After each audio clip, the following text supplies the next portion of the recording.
बिस्मिल्लाहिर्रहमानिर्रहीम सलातु वस्सलामु अलैका या रसूलल्लाह व अला आलिका व सहाबिका या हबीबल्लाह। मोहतरम दोस्तों, आज हम एक नए मौजू के साथ हाजिर हैं। अल्लाह रब्बुल इज़्ज़त ने कुरान मजीद फुरकान हमीद के 22वें पारे में इरशाद फरमाया, इन्नल्लज़ीना यतलूना किताबल्लाहि व अक़ामुस्सलाता व अनफ़क़ू मिम्मा रज़क़नाहुम सिर्रम व अलानियतन यरजूना तिजारतन लन तबूर। फरमाया, बेशक वो लोग जो कुरान मजीद फुरकान हमीद की तिलावत करते हैं, व अक़ामुस्सलाता और नमाज कायम करते हैं, और जो हमने उनको रिज़्क़ अता किया है उस रिज़्क़ में से हमारी राह में कभी एलानिया तौर पर और कभी छुप कर खर्च करते हैं। फरमाया, ये अल्लाह के साथ ऐसी तिजारत की उम्मीद रखते हैं जिसमें किसी किस्म का नुकसान नहीं है।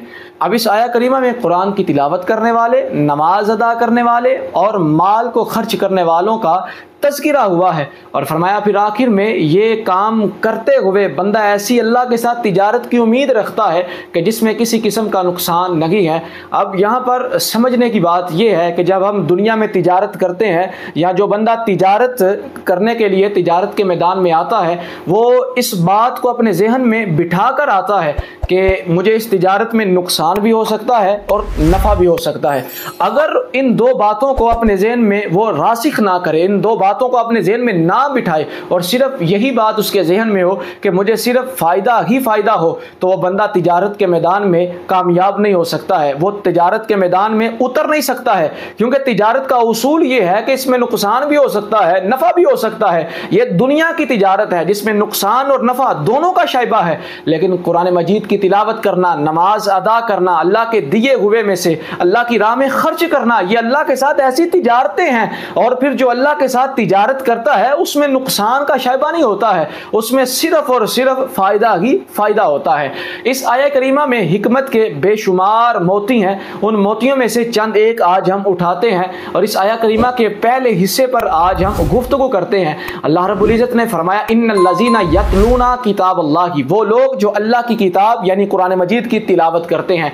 यानी इस आया करीमा में हमें तिलावत करने वाले लोगों का बताया जा रहा है। और कुरान मजीद की तिलावत करना बाइस से खैर व बरकत भी है। और बल्कि रिवायात में आता है कि खैरुकुम मन तअल्लमल कुरान व अल्लमहु, कि तुम में से बेहतरीन लोग वो हैं जो कुरान सीखते और दूसरों को सिखाते हैं। अब मैंने और आपने गौर ये करना है कि हम इन दोनों में से किस कैटेगरी में आ रहे हैं। आया हम कुरान सीखने वाले हैं या कुरान सिखाने वाले हैं या नहीं है, या हम दोनों में से किसी पर उतर नहीं रहे हैं। अगर तो किसी ना किसी पर उतर रहे हैं तो फिर आपको मुबारक है, और अगर नहीं उतर रहे तो फिर मुझे और आपको सोचना चाहिए कि आज हम किस तरफ जा रहे हैं। आज अलमिया ये बन चुका है कि आज हम बेहतरीन और कामयाब बंदा उसको समझते हैं जिसके पास दुनियावी साजो सामान हो, जिसके पास अच्छा बैंक बैलेंस हो, जिसके पास अच्छा घर हो, जिसके पास कोई अच्छा बैंक बैलेंस बंगला कोठी हो।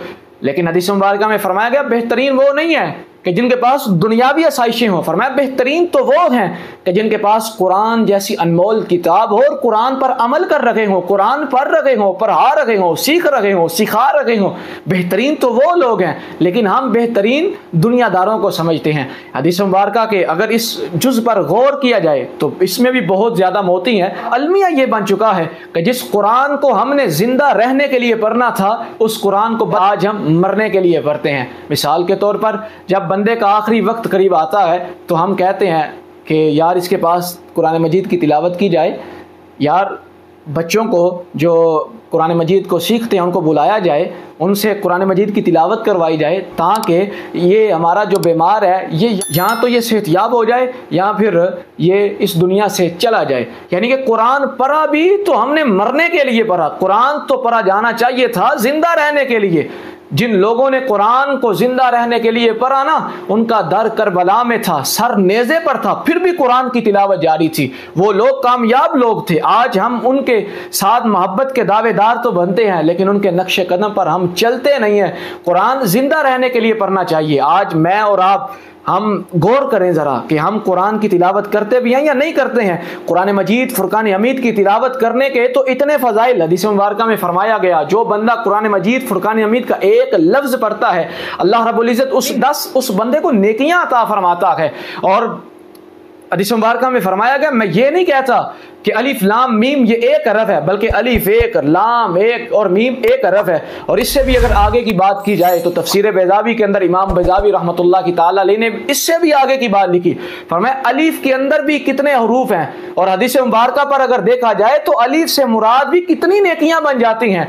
तो यार आज हम कुरान की तिलावत ना करें तो आज हम अपने आप को मुसलमान भी कहें, और जिस महबूब अलैहिस्सलाम का कलमा पढ़ा उस महबूब अलैहिस्सलाम पर नाजिल होने वाली किताब और सबसे अफजल किताब कुरान मजीद की तिलावत भी ना करें तो ये सजदा नहीं है। वो इकबाल ने क्या कहा था, वो मुअज़्ज़ज़ थे ज़माने में मुसलमान होकर और तुम कार हुए तारिके कुरान होकर।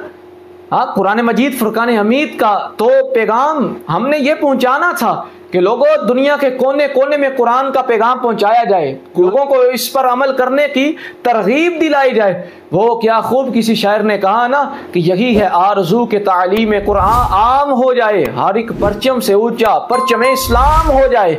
कुरान मजीद को तो पढ़ना चाहिए था, लेकिन बदकिस्मती से हमने कुरान को पढ़ा ना। हमने कुरान मजीद फुरकान हमीद के साथ जो हक तक तिलावत करने का वो अदा ना किया।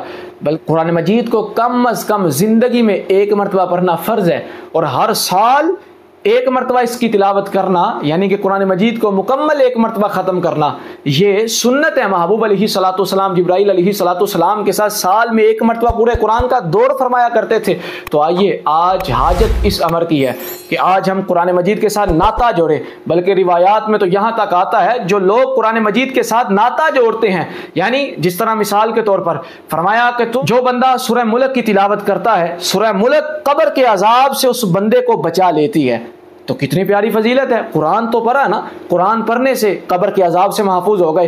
मेरे महबूब अलैहिस्सलाम की हदीस को अगर देखा जाए तो यहाँ तक मिलता है, फरमाया कल क़यामत के दिन ये कुरान अपने पढ़ने वालों की सिफारिश करेगा, ये कुरान अपने पढ़ने वालों की वहाँ पर शिफात करेगा, साथ जन्नत में लेकर जाएगा। कुरान कब्र के अजाब से भी बचाएगा, हशर के अजाब से भी बचाएगा, बल्कि साथ जन्नत में लेकर जाएगा। और यहाँ तक रिवायात में आता है कल क़यामत के दिन अल्लाह कुरान पढ़ने वाले कारी को फरमाएगा कि तू जन्नत में जा, कुरान पढ़ता जा, और हम तेरे मंजिलों को, हम तेरे मर्तबों को बुलंद करते जाएंगे। आज कुरान मजीद फुरकान हमीद को आज ज़रूरत है। आज बहुत हम दूर कुरान मजीद से चले गए हैं। आज ज़रूरत है इस बात की कि हम कुरान मजीद को दिल लगाकर पढ़ें, कुरान मजीद की तालीम अपनी औलादों को सिखाएं, ताकि जब हम इस दुनिया से जाएं तो वो कम अज़ कम हमारे बच्चे हमारी कब्र के पास खड़े होकर कुरान मजीद की तिलावत कर सके और कब्र में हमको सुकून मिल सके। अल्लाह रब्बुल इज़्ज़त की बारगाह में दुआ है अल्लाह के आलम हमें कसरत के साथ तिलावत कुरान मजीद करने की तौफीक